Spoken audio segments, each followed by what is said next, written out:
Belajar bentar, kok udah pegal?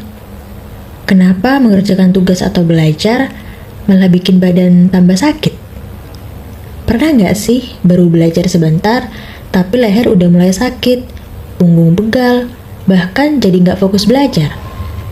Nah, ternyata penyebabnya bukan cuma banyak tugas loh, tapi juga desain tempat belajar yang kurang ergonomis.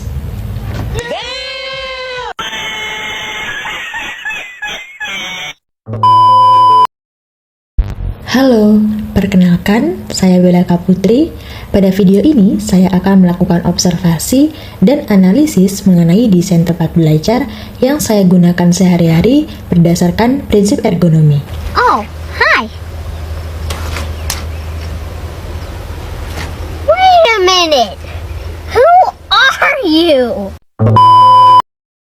Saya akan mengidentifikasi beberapa masalah ergonomi yang berpotensi menurunkan kenyamanan dan produktivitas belajar, menganalisis dampaknya terhadap kelelahan fisik, mental, dan emosional, serta menjelaskan bagaimana desain tempat belajar yang ideal.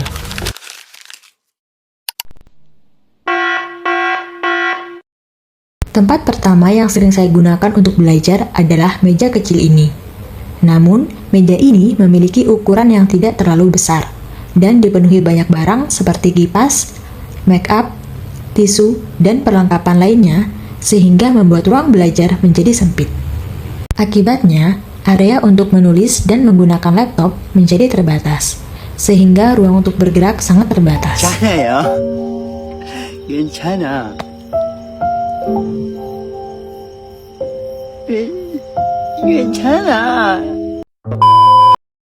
Faktor resiko pertama adalah posisi tubuh yang membungkuk terlalu lama.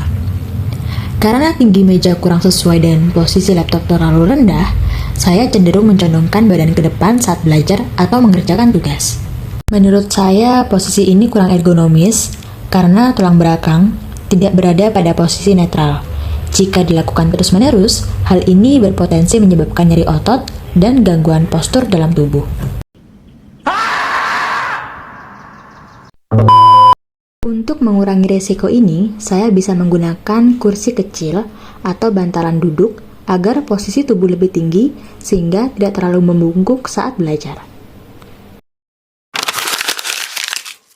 Faktor resiko kedua adalah posisi leher yang terlalu menunduk karena layar laptop berada terlalu rendah dan terlalu dekat. Hal ini menyebabkan leher terasa tegang, sakit, dan juga nyeri setelah belajar cukup lama. Hal ini kurang ergonomis karena posisi kepala yang terlalu menunduk itu memberikan beban lebih pada otot leher dan juga bahu. Solusi sederhana yang bisa dilakukan adalah menaikkan posisi laptop menggunakan stand laptop agar sejajar dengan mata.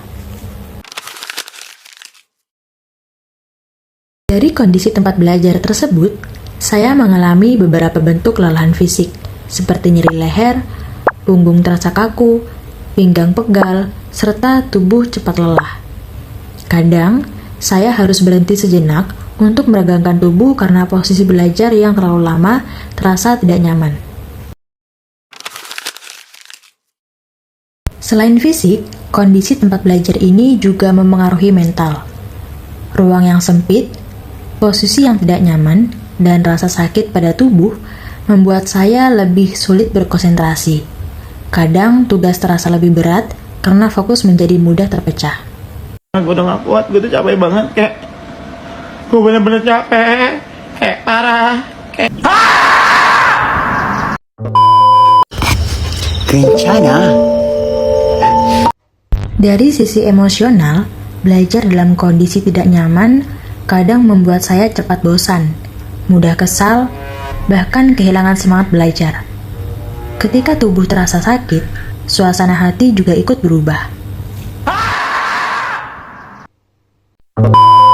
Lalu, seperti apa ya desain tempat belajar yang ideal? Menurut konsep desain tempat belajar ergonomis, tempat belajar yang baik seharusnya memiliki meja dan kursi dengan tinggi yang sesuai, posisi laptop sejajar dengan mata, kursi dengan sandaran punggung, area belajar yang rapi dan tidak terlalu penuh dengan barang, pencahayaan dan sirkulasi udara yang baik, serta ruang gerak yang cukup agar tubuh tidak cepat lelah. Dari observasi ini, saya menyadari bahwa desain tempat belajar sangat mempengaruhi kenyamanan, kesehatan tubuh, dan produktivitas belajar. Oleh karena itu, penting untuk menciptakan tempat belajar yang lebih ergonomis agar proses belajar menjadi lebih nyaman dan juga efektif.